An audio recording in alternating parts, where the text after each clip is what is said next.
Big up, and everyone watching. Welcome to the stream, guys, and it's the United Faithful stream. Reality unites. Our histories, our standard. Featuring my boy Admiral Drex, and we're coming to you live, guys, and we're going to tell you about our thoughts on the season so far as we approach the 18th game of this Premier League season. You know, there's a lot going on, and a lot of people are thinking the season is done, but in my honest opinion, it's just begun. And with 20 games left, there's lots to play for. Are you ready? Are we back in Ten Hag? We Ten Hag out? Are we Ten Hag out? What's going on, guys? And Animal Drex is going to take it away from you as I check on some technical difficulties and right, guys. So this is the slideshow, Drex. What I have in store for you to start the Mm-hmm. topic as you talk about it. You know what I mean? Yeah. Big up, Mark. Big up. How you doing? I hope everybody's doing all right. Before we get the show started, could you please just do me a favor? Just like give us a thumbs up, share if you haven't done so. If you haven't subscribed, please do subscribe. It helps. It's helping the channel grow. Yeah, we're just gonna talk about reality unite. So we're looking at the well, we just played the 18th game of the season, so we are one game away from calling it mid done with the first half of the season. So taking a retrospective look at the way we've performed in terms of what's my honest assessment for Ten Hag this season, right? Um, we go one. I have to say that coming into this season, I didn't think we were going to really start poorly. If you look at how we started the season, we started the season not so great. I wouldn't say much. We didn't start the season the way I was actually hoping we would start. We started the season with a 1-win nil against Wolves. For me, in my opinion, Wolves were the better team on that day. They should have at least had a draw, but for some reason, United ended up winning that game. We were at Old Trafford. We needed to win the opening game of the season. Then we went to Tottenham, lost 2-0, where I think we should have been, at least we should have gotten a draw from that game, right? So down, and it's like we won Nottingham first after conceding 2 goals. We moved on to Arsenal, which was, in my opinion, at that time, let's say, was one of the best games we played at that time, but we ended up losing that game 3-1. There were some big calls in that game as well, if you remember. Then we lost to Brighton. Now it feels like the wheels were coming off. We went Champions League. We scored 3 goals, but we ended up losing to Bayern Munich, who edged us on that game 4-3. Now it was like what, three losses in a row, like back to back L's, and fans were talking, right? Rightly so. Fans were complaining. Just it's the regular United fan base. Everybody was actually looking for who to blame. Most were actually on the manager. Like looking at the manager, what could he have done? Is We didn't really start the league with the personnel that we ended the league with last season, or the personnel that actually gave us a strong defensive backbone going into the league last season, where we actually went on a good run. And we were able to hold our own, because I remember last season we only considered what, nine times, or 9 times in Old Trafford, right? Which was credit to the manager and the way he set up his defense. Because guess what? Defense would actually, you could have all the attacking flair in the world, but if you don't have a good defense, you might as well just be meddling in the mid table, because you end up scoring. So the problem is, if you have a team that's well compact, well drilled defensively, if they get a goal and they shut you out, you might therefore means all your hard work in terms of the attacking powers you have, it's done, it's neutralized. So now, kicking further, we had a win at Burnley, which was, in my opinion, was a struggle. We struggled to get that win. We did overpower Crystal Palace in the League Cup, only for us to lose 1-0 to them in the Premier League. And people started talking. We lost to Galatasaray. We had a man sent off in that game as well, which was, I don't know how. I don't like talking about the Champions League because it just felt like we. How do you score 3 goals? How do you score an average of 2 goals in a Champions League game and still end up losing those games, right? So we had Brentford, for which we came back in the 93rd and 96th minute, if I'm not mistaken, secured a win in that game. Got to Sheffield United and we had a win. We got a 1-0 win over Copweg. So it felt like every time we were doing good, there was a sad turn right at the corner. So yeah, we lost to City 3-0. We didn't, in my opinion, we didn't deserve to get anything out of that game. We lost to Newcastle, which, in my opinion, was one of the disgraceful game we've played so far this season. We're able to get a 1-0 win over Fulham, which like gave us some sort of boost because we're coming up from a back to back from 2 defeats in a row. Then we all know what happened in Copenhagen where we lost a man after 2 goals. We lost a man, and it just went downhill from there. How we lost that game, 4-3, it's still mind boggling because like I said, you don't score 3 goals in the Champions League and end up losing it. We scraped a 1-win nil over Luton at Old Trafford. We comprehensively, in my opinion, we did beat an Everton side that was smelling blood. They just had a 10 point deduction from them, and nobody actually gave United like a fair chance in terms of, oh, you're gonna be with the way we are playing. Yeah, you could actually see now, prior to that game, we lost to Copenhagen in the weekend, in the midweek, to in the Champions League. Then we managed to scrape a 1-0 win over Luton at Old Trafford. Then it was Everton, and most people actually thought, you know what, Everton, a tough side, away at Everton, a very good side, who were in had won a yeah, well, they were informed. I think they won 3 games prior to that one. They in the last four prior to the game we had them, they had 3 wins and a loss, I believe, and they were informed. So, but we ended up going there. We put 3 past them. I don't know how we drew Galatasaray again. Like I said, you don't score 3 goals and don't win those games. We lost out to Newcastle. All right. Then we did play a brilliant game. The same kind of game we played against Everton, we did against Chelsea, and we are able to get the win there.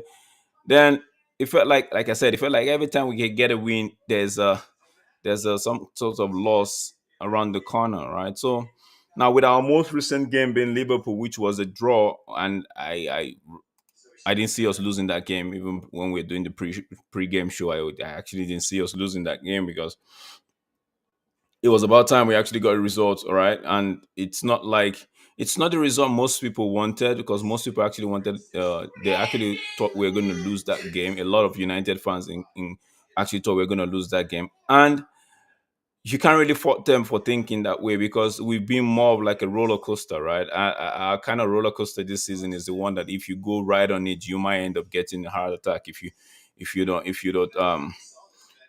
held in if you know what I mean. So people were actually like, you know what, Anfield, they looking to go top of the league. But we ended up getting a result, in my opinion, was a very good result. We kept our defensive discipline. Um, I don't know whether we're going to talk about the game later, but yeah, we kept our defensive discipline. The boys held on, they listened to the instruction and actually carry out or implemented the game plan to the T, which was interesting to see because the last time we carried out we had last time we actually played to instruction, we actually won the game, and playing to instruction again, we got a result from the game, like a point for me, which we should have gotten at all three if Ganasho would have been able to just shield the ball properly with his right leg, drawing the foul, which might lead to a penalty. And if so, we had the clear cut chances, but Liverpool had a lot of chances, but I don't think theirs was as clear as ours.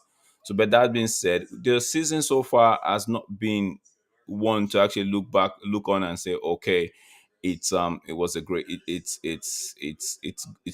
I would say it's just okay. It's not above okay.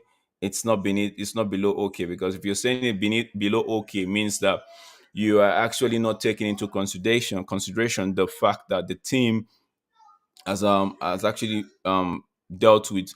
And I like the way my manager does it. He actually has been dealt with a blow in terms of injury blows and all of that. But he talks about it in one. He just talks about it and just, yeah, move quickly past it. Like, yo, it is what it is. Football is part of it. Injuries are part of the game, right? It is what it is.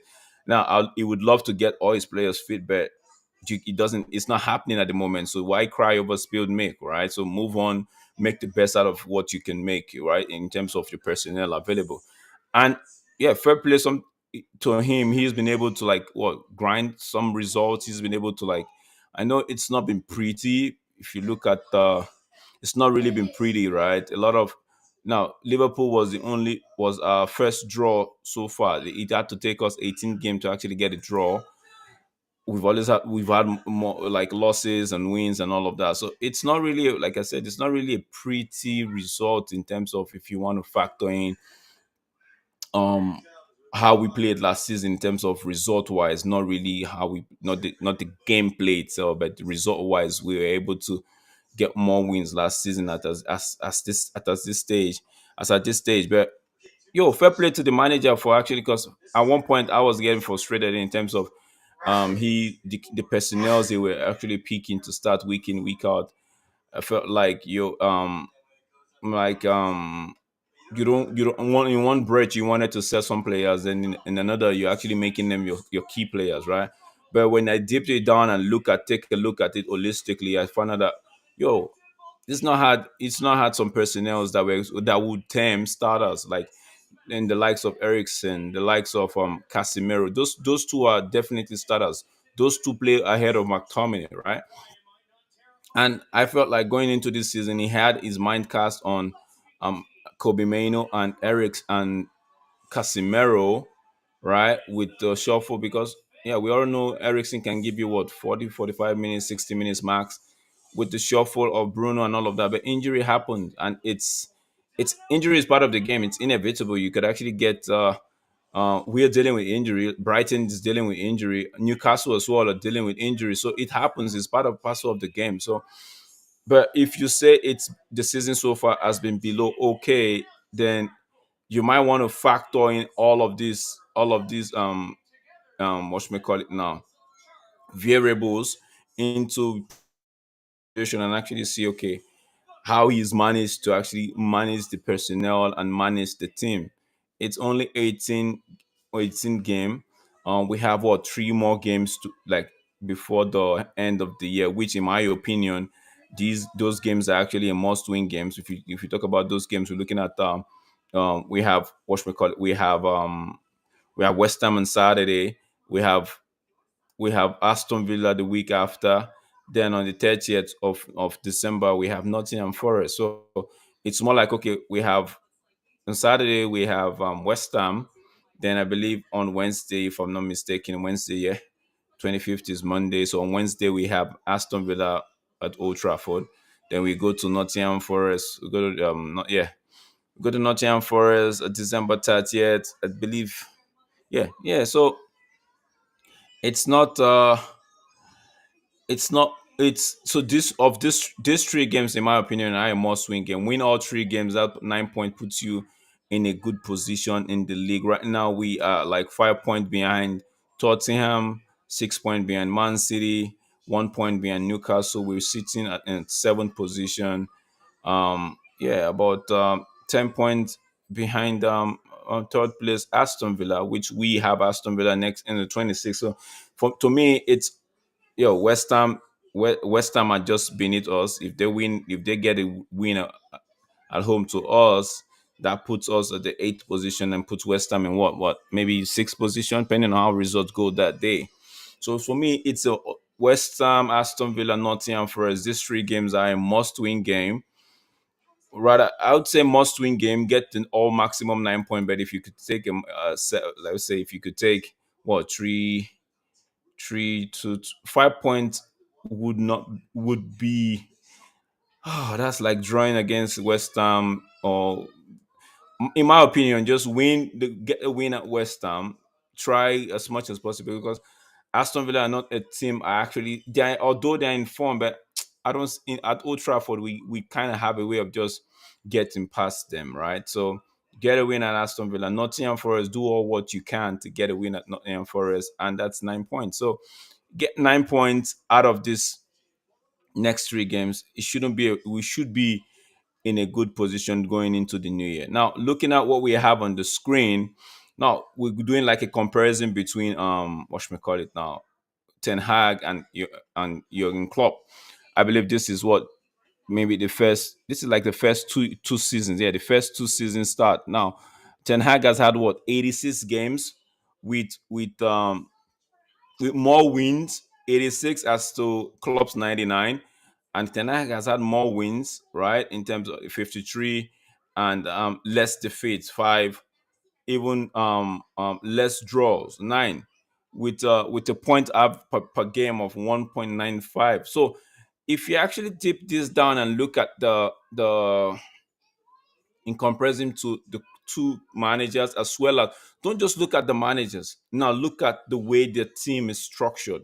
Now Klopp in his first two seasons had a structured team, although he was doing a lot of clearing out, which his team, the board, the sporting section or the sporting department of the team actually supported him in getting rid of some of the players he didn't want and getting on board some players he actually wanted, right? Now, if you compare those two, you would say one would actually say Ten Hag isn't doing bad at all. Because now take the Ten Hag and put him in a Liverpool side. I bet you he'll be getting more wins than what Jurgen Klopp is getting. Now, if you flip it the other way, do you think like Jurgen Klopp will be getting as much win as Ten Hag has gotten in his 86 games thus far? So these are the when you want to draw comparison, you have to factor in all variables. Like I said, factor in all variables. One, the club. How is the club being run? As the how's people will say, oh, he was supported, but we all know what we are. A true United fan, we know how bad the club is really being run. How bad it is. So it's something that we have to deep down and say, okay, let's take a really good look at this.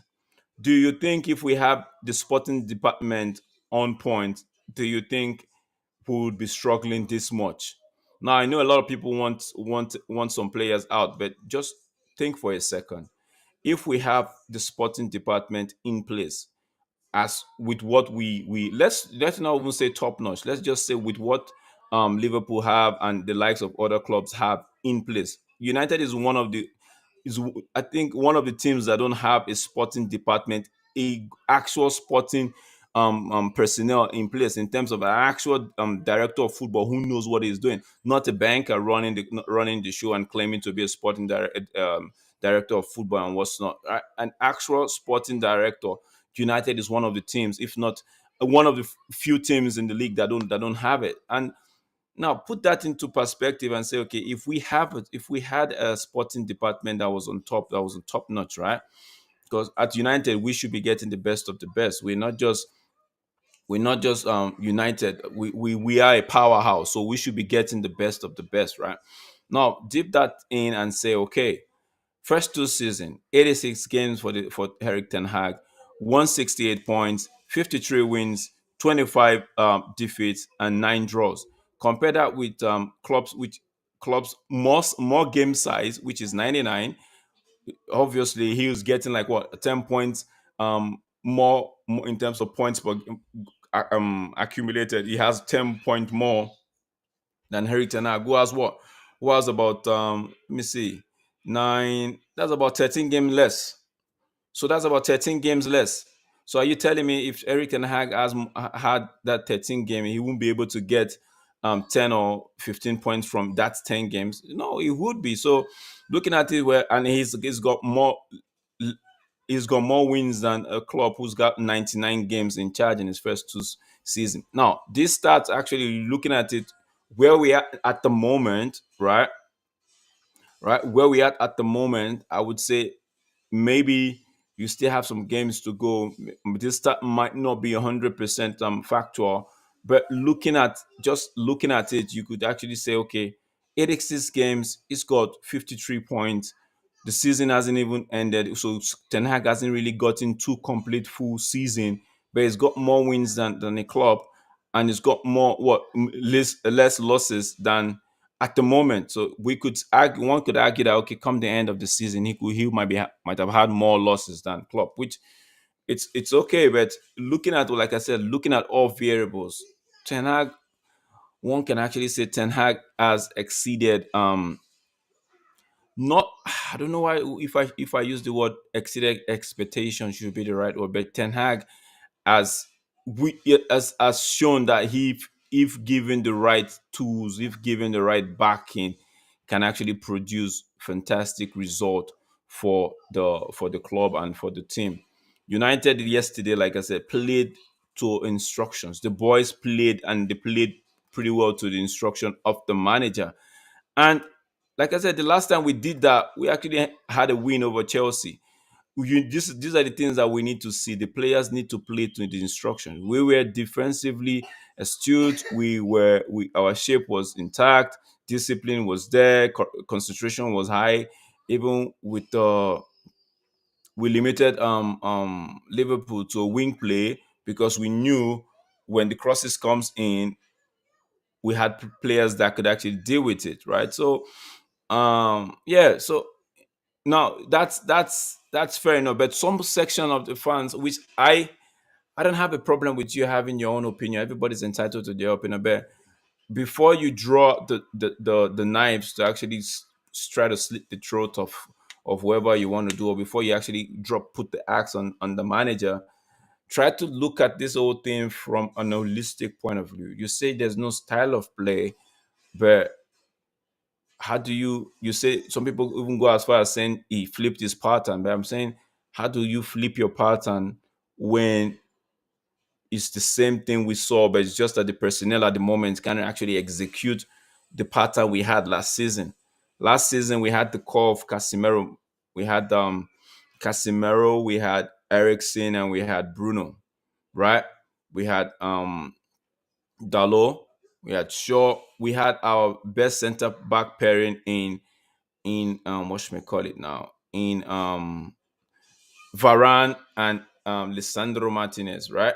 So, and this season we've not had a balanced. In fact, we've not really had a balanced team. It's either from one issue off the pitch to the next issue. We've had the Sancho issue, we've had the Anthony issue, we've had the Rashford lack of form, poor form. Let me not just say lack of form. Rashford poor form, instability in the defense. We got a new goalkeeper who's trying to find his feet in the league. So all of this, also when I say put into consideration all variables, you would actually come to, if you want to be true to yourself and not just put a blind eye to some things, you'd actually see that okay, this manager is doing all that he can to actually get the result going in our favor. Now, now that players are beginning to return from injury and on what's not, right? We might, then we can actually say, start looking at the games and saying, okay, you've got your Casemiro, you've got your Kobe Maino, you've got your Bruno Fernandez, you've got see, the players I really want to see back is Lisandro Martinez and Varane starting, then what should we call it? Casemiro and Kobe Maino, as well as Bruno, then Anthony. I wish Sancho could just wake up one morning and just really apologize to the manager and be like, "Sir, I am sorry. Um, so I don't know what got over me." You don't even have to tell it to the public what happens. You just come up and just give your manager your honest apology without him even telling you you're going to go to the media. You don't have to go to any media house. Nobody has to know what you're going to do. Just go on your Twitter page, put your the same way you put the message out there, put a message out there and say to the manager, to the club, to the fans, to my teammate, I'm sorry I let you guys down in the last 3 months. Ain't nobody's going to be talking. Just leave it there for a couple of days or a couple of hours, or even if it's a day, leave it there. And you get my take. I wish the guy can just do that and get, not really trying to get in on the good side of the manager. This is you taking responsibility. This is you showing that you are actually a man, not even because people's going to say. Don't listen to though those guys fanning your ego, some of them would actually kill to be in your spot. They wouldn't even do that. They're just saying what they need to say just to feel like, oh, they got your back. The truth is they don't get your back. They don't have your back. They're just doing what they're doing just to get some impressions from Twitter and what's not, just to make money off you. That's the truth. So I wish Sancho could actually come down, dip it down, and actually apologize. To me, there's still hope. There's still way back for him. Even when people say get him out, if he does that, prove to the manager in training that he deserves to be here. Eric Ten Hag has shown it. He has shown it several times that if you put in the hard work, you deserve, he sees that you deserve to start. You're gonna be starting. What's his name? Harry Maguire wasn't, we all wanted him out last season and even the beginning of this season, which was rightly so. But the man put in the hard work. The coach sees it or saw it. I'm like, you know what? This guy is actually doing what is required. Harry Maguire is playing with in a high line, which we actually thought was a deficiency for him. But he did it. He worked on himself in preseason.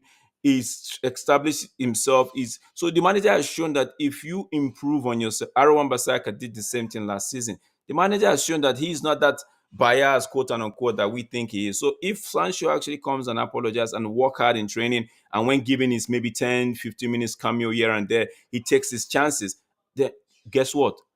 The manager would not have a choice than to play him. That's what I'm looking at. Now let's quickly look at this comparison before I draw Mark into the fray here. Yeah, same first two seasons start. Like I said, this thing is not totally complete because we still have a couple of games, what 19, 20, 20 games left to the end of this season. But we could still work on this thing on this, so you could actually see that Arteta has had two full first season, two complete season. He had 86 games. He had 157 points, 47 wins, 23 defeats, and 16 draws, which was rightly so. Arsenal fans wanted him out for this, right? Now, Ten Hag has not even had up to that same amount of games. So let's not say, okay, one has higher or not. Same amount of games, 168 points, 53 wins, 25 defeats, and 9 draws. So you could actually see if, and don't forget, Arteta was given the freedom to do what he wanted to do with players in terms of letting players like Aubameyang and the likes leave. I think he was there when Ozil actually left as well. So these guys have been given the backing, proper backing, not just player FC backing, proper backing. No, get the players he wanted, and they allowed him work on his team and fine tune this team to the point where he is now. So we could say that now put that, like I said, put that variable now. Have that at the back of your mind. Now transfer that into United and say, okay, if we have such core, such steady backing or a good sporting department behind Eric Ten Hag, do you think he wouldn't be pulling up trees? Do you think it won't be doing much better? Do you think some of these defeats wouldn't have turned into wins? I leave those questions for you to answer because one could actually, I could sit here and be comparing, but somebody right there might be saying this doesn't matter, but just it does matter. Take it, take away the bias, take away everything, and bring realism into it. Be realistic with yourself. Draw if you want to actually get a pen and paper, write it out and see that this guy is dealing. First of all, he dealt with one of the worst team we have had in this in recent history, and he was able to get us third, two finals, right? And so think what he can do with the proper sporting department behind him, having him to get the right people in. Sometimes you don't even need you don't need too much of a player. You just need a system behind you, a structure that know what they are doing. When you go back at home after a day's job, you can actually sleep with your eyes closed, knowing fully well that you don't have to think about what the sporting side is doing. You're rest assured that all you just need to do, grab your portfolio or grab your bag and go to training the next week. your sporting director or your CEO, they have your back. They know your style of play, even without you spelling it to them. They know the kind of players that they should be recruiting for you. Having said that, I'm going to bring Mark in and hear what Mark has to say in terms of this comparison. Mark, what are you saying? What are you saying?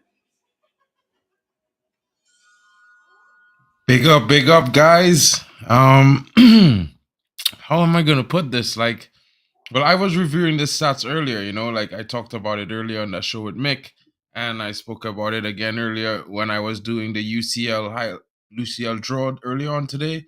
I was trying to get you for that, but you're a busy man. You have the wife and everything to handle, so that's how life is sometimes.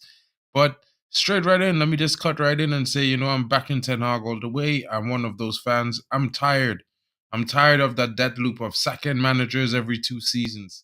The players get this suddenly they play for the manager in his first season. And then in the second season, it's the manager. He's not tactically astute. His style is not suited to the Premier League. He's not good enough. His talent ID. We've heard all of these things before. And a manager who has like a mixed bag of nuts. He has cashews. He has walnuts. He has Hazelnuts and all regular that. nuts. He has Yeah. ground nuts. He has Brazil nuts in that. You know what I mean? He's got all kind of nuts in that bag, bro, and he needs to get these nuts sorted. And when we look at the stats comparing him to Jurgen Klopp, comparing him to Mikel Arteta, these are two managers who, in their first 4 transfer windows, they were allowed to get rid of all the players that did not suit them. But United fans will hear from rival fans and pundits, the media, that Ten Hag spent 400 million. That 400 million is inconsequential when it compares to the fact that the club, the board, the negotiation staff are all incompetent. And in my honest opinion, it's like he's fighting with one hand tied behind his back, because if the board is not going to allow him to get rid of players and send them out the door, usher them out, you don't suit the style here. We have a different structure, a different way we're going to go. Our football direction is going to be different going forward. You guys were there for us, but now, we're going to help you get to somewhere where that needs you, because right now you don't fulfill the criteria for the players that we have for the project going forward. All managers need these things to support them. Forget a DOF, forget anything else. They need the support of the backroom staff, the management, the CEO, the owners, to let players go. Because those players that aren't wanted are the toxicity in the dressing room. And I'm not going to blame Jadon Sancho. Jadon Sancho made a mistake that, is something that any young person can make at the wrong time. They have a lot going for them, and then they suddenly just flop it by accident. But I am one of those people who actually hope that, like you, he could apologize publicly, just put out a tweet, even if it's like 5 sentences that says, guys, gaffer, club, fans, I'm sorry. I made a mistake. I was wrong. And I would like to work my way back to earn your respect because I disappointed you. End of it. And he tweets that. I'm fine with it. You know what I mean? Because in my honest opinion, his technical skill set is what we need, is what we're missing right now to unlock Hoyland, unlock the attacking line the proper way we need it to go. And it's high time fans get together and understand that we've done it before. And it didn't work. It worked for 1 season. So what, we're going to be 1 season wonders? We're going to hope that in that 1 season, we get a straight shot to the title? Come on, what about challenging next year? What about challenging the year after that? What about building a dynasty? We once ruled these streets. You know what I mean? These referees now taking advantage of us in games. They grew up on their knees being fans of clubs like Newcastle. Michael Oliver, he refereed the game yesterday. PGMOL has to do something about people like this. He's a clear fan of Newcastle. He clearly has the hatred that he grew up on his knees, losing to Manchester United over a decade of trophies, watching us lift them in the parades every year, you know. And as a fan of United, I could understand. It hurts when I see Man City win. It hurts when I see Liverpool win, even though they won one title in the last 30 years. Man, that's almost as long as I've been alive, bro. You know what I mean? But they're out here with chess like they're the best club and one of the best clubs ever happened in I England. I don't Bro, when I've only ever seen you win once in the when Premier people talk League about in my when people talk about lifetime. Liverpool and like when my folks talk about okay which club I don't like and what's not, and I call Arsenal and Chelsea, they be like, yo, but Liverpool are a fierce rival. Like, yo, I don't see them. I don't see Yeah.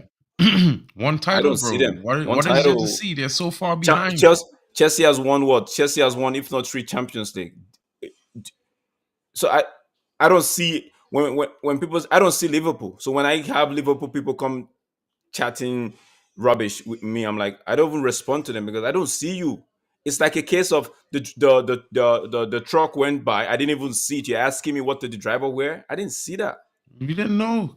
It's not in our jurisdiction, bro. It's not in our So when viewpoint. I hear them saying, "Oh, United, we're happy with the," we didn't even celebrate. We just went, ended the game, went to the away fans, clapped them like we should. They should. The players should be doing.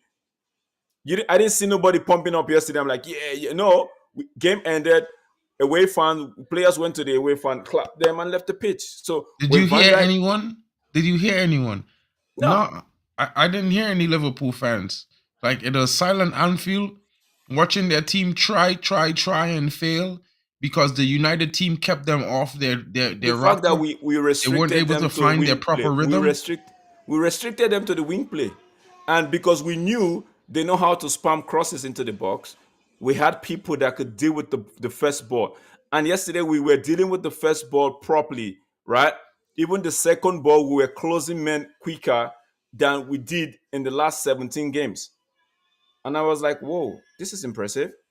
Yeah, I People say mean, people say we can we tend to play with we defended and we're playing a low block like a low. No, defense is part of a tactics.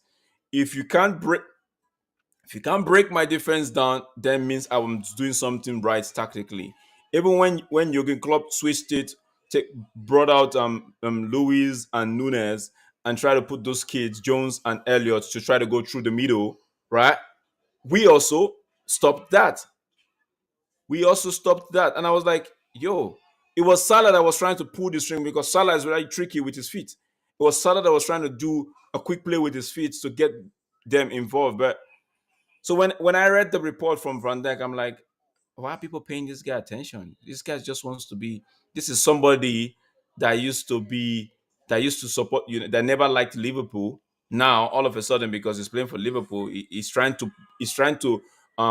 invite him like put himself on the fans to make the fans like him. Bro, man, you haven't done anything. yeah, man. Like when you look at it now, it's like, bro, like I understand United hasn't won a Premier League in a decade, but that's okay. In the next 2 years, we will win a Premier League. I'm sure of that. As long as Ten Hag is our manager and he's allowed in the January transfer window to remove 2 to 3, maybe 5 players, and I think it's gonna happen. I've got this strange feeling that McTominay was in the shop window, and they just struck a price because with the goals he scored, he just hit some marker that whatever team wants him say, okay, we're gonna buy him now. You know what I mean? Maguire is going to probably get purchased. Probably going to see an influx of a different type, like Marcus Leonardo. Like I've been having this debate in the chat room with Will, and he's been saying that Marcus Leonardo is going to Arsenal. I've seen reports that Arsenal are willing to pay 17 million for Marcus Leonardo, but the report headline is Arsenal interested in Manchester United target. You know what I mean? So it's like for me, Yeah. it's like when I look at the prospects, right, of what could be, and I look at if I draw reference to the Liverpool game, I'm not even gonna go back any games, right? I'm gonna draw reference to the Liverpool game. We see Garnacho start, Kobe Menu start in the midfield, and then on the 60th minute we see Hannibal Medbury, come on. Palestri, come on. That's four young players under 21 that's playing in a Liverpool game away from Manchester United. So the youth are coming. What is Ten Hag's best midfield? I put that question to fans, to anyone watching, anyone interested, anyone who watches football that just likes the game, a neutral. What is the best team Manchester United has? Are we, yeah, have we seen it already this season? I don't think so. I mean, Drex, I've told you many times since the beginning of the season, I've been telling you, bro, 10 games, I expect United to lose 10 games this season. But when we lose those 10 games, I told you, Drex, we will learn what we need to learn and Of we will course. figure out what we need to figure out. And after we lose those 10 games, it will be hard to beat Manchester United. And fans will be happy to see the football that Manchester United is playing at that point because it's a rebuild, right? And we all know the manager didn't really induce his style of play in the first season. I'm over that. We finished third. We played in 2 cup finals. We won a cup, maybe the Mickey, but the manager showed he can do it a different way and get us to the top. You know what I mean? Now he's implementing his styles and his principles and his core ideals into this team, and we're seeing that some players they don't really fit it. We're seeing that we want some players to come through, but you have to remember we're not a good selling club. Well, we need to move some players on. We So, need to but sell to but buy. but but why is that? This goes back to what I was saying in terms of putting all variables into consideration. We don't have the right sporting department to actually back the managers with decisions that would help him and help the team move forward. It feels like 100%. people tend to, okay, I for one, I say I don't like Mark Tomlin starting. I'm gonna talk about myself. I don't like Mark Tomlin starting. Um, I didn't think what's his name? I didn't think Mario Maguire was suited for the kind of play that Eric Ten Hag is playing, right? Now, does that make these players bad? No. Like you said a while ago, like the club should be able to help these guys go to a team that they would actually appreciate their skill set. Not us, not trying to hold down a player and try to run down his contract and feel like, oh, don't take players as assets, right? So when sometimes fans be overthinking things, man. Fans be overdoing things in terms of they just think in the heat of the moment. Most of our fans are reactionary. They don't actually deep it down to actually look at things from a realistic point of view, and I don't blame them. Some of them I don't blame because they don't know how they don't know how to reason past results. It's not it's is it a bad thing? Like they say, not all smart people are wise, and not all wise people are smart. So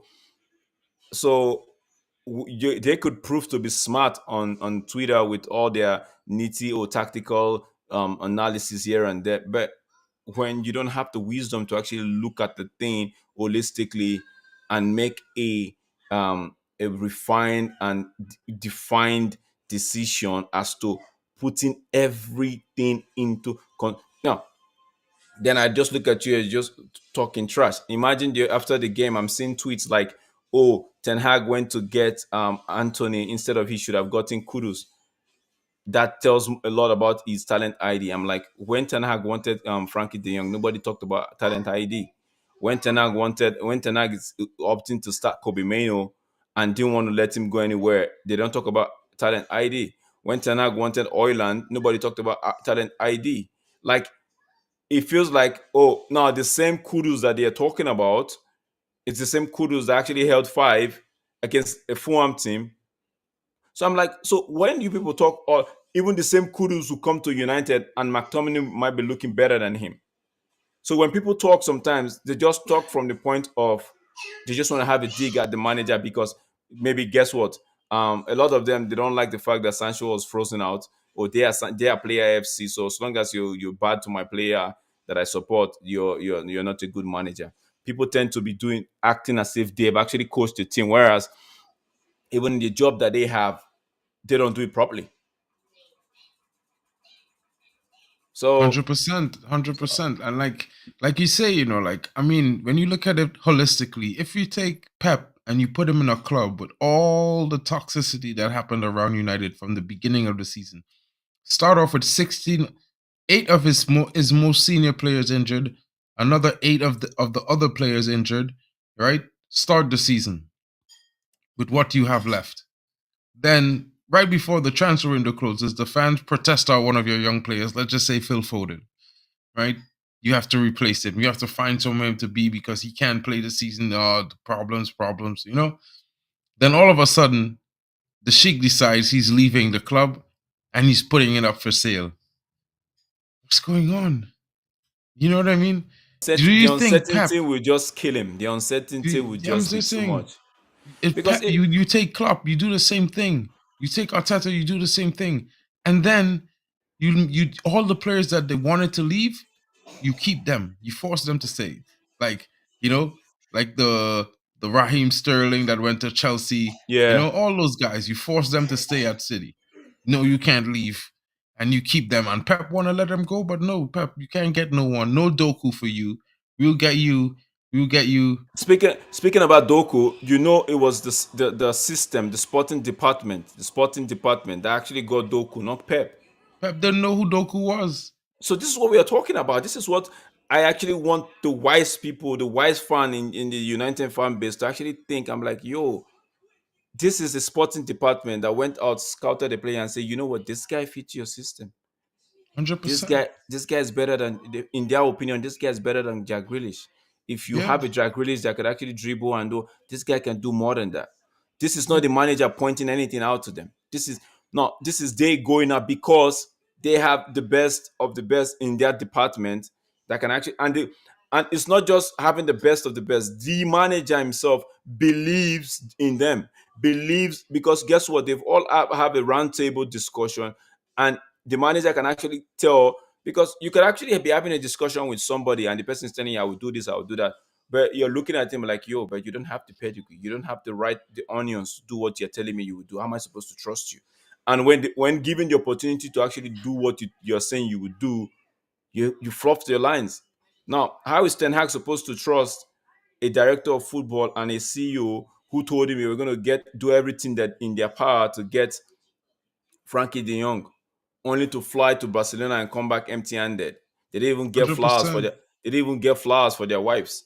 Worse off, right, Drex? Before you even reached to flying to Barcelona, Ajax told us we could come get Anthony for 35 million, come get Lissandro Martinez for 23 million They in said it was. May. They said no. I Yeah, they for say at 35 million in June, the first week in June, they I said it think was too expensive. which was like 50 million euros, right? Yeah, Hmm. they say it was too expensive. They weren't going to get involved in that, and they walked away. Now, they wanted a Timber, Euron Timber. The club quoted, what was it, 40 million euros to them for them, and they said no, they can't pay that. But guess what? They ended up paying 55 for Lisandro Martinez, who in turn ended up being a good player for us. But we're just saying, look at the incompetence of who the manager is supposed to trust.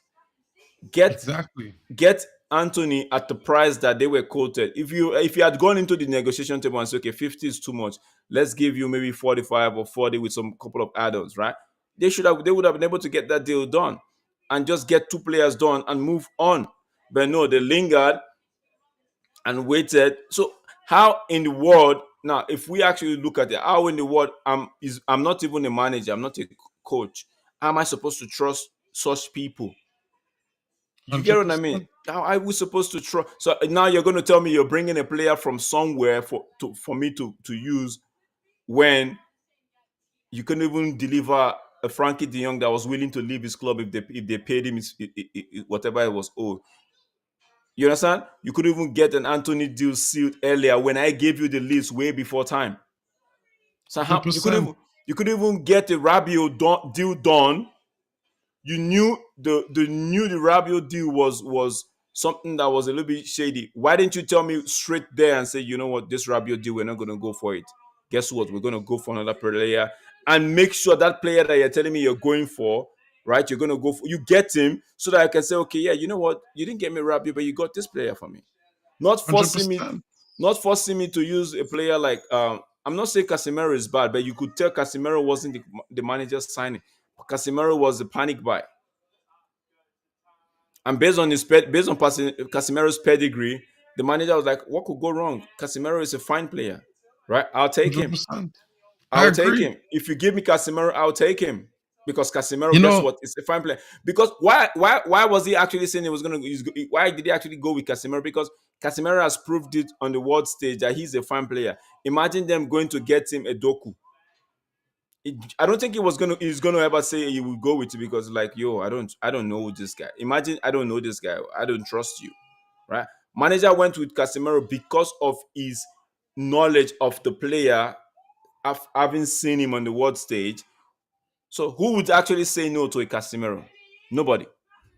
So it's this fine, it's this variables that we actually look at and be like, yo, man, this club, how is the manager supposed to trust them? And people, fans are out here, and I don't blame the fans. Some of them are looking for what to eat, how to make their earnings, so they have to spew out garbage on Twitter, or formerly X, formerly called Twitter, just for impression and gets a bit of Elon Musk's change. That's I don't blame them. So if you're doing what you have to do, what you have to do for the also to make your money. But when you're doing that, be wise. Don't stop dishing out garbage and thinking everybody's gonna run with your people. You just make yourself look a fool because people will just see 100%. past your shenanigans and be like, you know what? You don't mean what you're saying. You're just saying it for the dough, and you're letting the dough control you. So in my the United fan base need to come around and look at this thing, because how do you tell a manager that you want to sell a club from November last year and it's past November this year and he doesn't even still know when you're gonna sell the club? So he's actually Hundred waking up percent. every morning with the uncertainty behind his back, saying, okay, the new person can come in and get me fired. They might not because I'm not producing results, just because they want to get their own person in. So the uncertainty on that front is actually not good. Let it. So it's, man, that's why it hurts me most when I tell you guys it's hurting me that I don't want this club sacking him, because they don't have the right to sack any manager. They don't know what they are doing. I saw a clip the other day of how Joe Glazer and Avram and the other one were shaking the hands of the Buccaneer players, right? Tampa Bay Buccaneers, and I'm like, and I read a few comments and I was like, yo, this guy's that's they say wherever your treasure is, there lies in your heart, right? That's where their heart is. United is just a tool. United is just something to just make money of. United is more something like, you know, how you buy a vehicle, a very good vehicle, strong on your day-to-day vehicle, right? Now you make sure you take care of that one, but you have this other vehicle that you know you don't you not like you don't like it, but the attachment to the first one is more compared to this one. So you just let this one rot. You could actually give this to anybody to drive, but that particular one, nobody's going to touch it. So when I saw that clip, I'm like, yo, man, this is where 100%. this is their love. This is what they know. This is how who the team that they love, because guess what? It's what they grow up learning. The American football, soccer to them, football like what we call soccer here, right? Which is football, right? Because it's confusing. That's why I tell people like soccer. I just go with soccer to make it easy, right? Now to them it's like weird. To them it's like weird. So in American football, you could actually be getting scoreline of what 40-1, and to them they actually was equating it with soccer and be like, okay, we could be getting a high scoring game like that. And in the American football, it's all franchise. Nobody gets relegated. So I'm telling you, if someone comes and explain, if they come and say, okay, I thought since Manchester United haven't been relegated for a while, right? Since the last time they were relegated, I just thought they won't get relegated. So I thought the relegation system had gone. I still don't think so. They feel like United won't get relegated, so they don't see. They still use the American football's eye to look at what we have in England, and they be like, "Yo, man." So that's why I don't. I when I saw it the other day, was it yesterday? I'm like, I didn't even comment. I'm like, it's obvious. This is where their passion is. United is just a. So when you have a manager waking up every morning knowing fully well that he doesn't know who the owner is gonna be or who the investor is gonna be, how does he? Man, it's hard, man. It's like everybody in their workspace. You have your boss is telling you they're gonna be selling the company, but you don't know if the owner or the new owners are gonna keep you or sell you, or they're gonna keep some of your team players or team members. And Oh, what happened? Drex, like he disappeared, guys. Hopefully he comes back. I think he may have had a little bit of technical issues with his internet. But yeah, just to solidify what he was it's saying, just too much to deal with at the he's moment. back. Or did I lose? Did I go off Yeah, stream? you disappeared just now for a few seconds, like Oh 30 man. seconds. Oh man. But I mean, like, I totally agree with you, man. Like, their heart's not in Manchester United. My honest opinion, they should just sell it. If I was a billionaire, I'd buy Manchester United. I'm being honest, bro. But, I'm Oh, long ruthless. So, time. like, lots of people wouldn't like me, bro, because the things I would do, I'm a ruthless guy. You know what I mean? I would be asking Ten Hag would be he would be like, listen, just give me a list. Tell me everything on that list. What you want, what you don't want. Just put it there. I'll deliver. Mine, mine, I'd be a bro. Mine is even get immediately you get it, just get a new expansion of the stadium or build something bigger to get more You revenue can't in. expand. You gotta rebuild. So the That's what I'm first thing you saying. gotta do is Either you put the re- plans in place yeah, for the season to play from Wembley. yeah, For the guys in London for like yeah, a few months, so them enjoy the city, yeah. and you get Expand the some free stadium, buses. take it from 70 You do to the 100,000 capacity and increase the revenue and support the manager. I don't know why sometimes this bit, I don't know. They don't, like bro. we rightly said, the Glazers don't care about United. It's all about Buccaneers for them and what they can take from this. So Yeah, hundred I'm percent. not surprised that they're And not making right decision for the club. yeah, like I was saying, man, like fans need to unite. This is a team that we are all, we chose to support this team, and we're always going to support this team. Red till we die, always a red. Once a red, always a red. You know, and as we look at this and we say on going forward, everyone needs to just relax. Have some patience, believe in the manager, believe in the team, because the team is going to evolve faster than you know it. Like within the next 2, 3 within the next year, probably 7, 8, 9 players aren't going to be here by the time we 100% get to fact. August. You know what I mean? Yep. So this January transfer window, I hope to see a lot of outgoings. You know what I mean? I also hope to see Marcus Leonardo come in. I also hope to see maybe, Alvaro Fernandez come back off his loan and Hmm. replace Luke Shaw on the left back. Hmm. And yeah, we go again. And guys, stay tuned. We're just a bit short on time, but we hope you guys enjoy the stream and what we were talking about. This is for United fans who have patience and want to, look at the thing from a holistic view where all the context is taken. And tomorrow we will be back again, guys, with a stream, maybe at an earlier time, maybe around 6 p.m. UK time. We will definitely back, and we'll give you another insight to this with more information as United progress, as we head into the clash with West Ham this weekend, and the transfer window draws to a clear. I'll be announcing a lot of new transfers and targets coming our way, guys. And I hope you enjoyed everything. Don't forget to check out D Hub Sports. It's been your boy Admiral Drex with his promotion, and your boy Mark N, MUFC fan. You know how it is, guys. And it's been, reality unites. Our history is our standard. Manchester United fans, let's get it.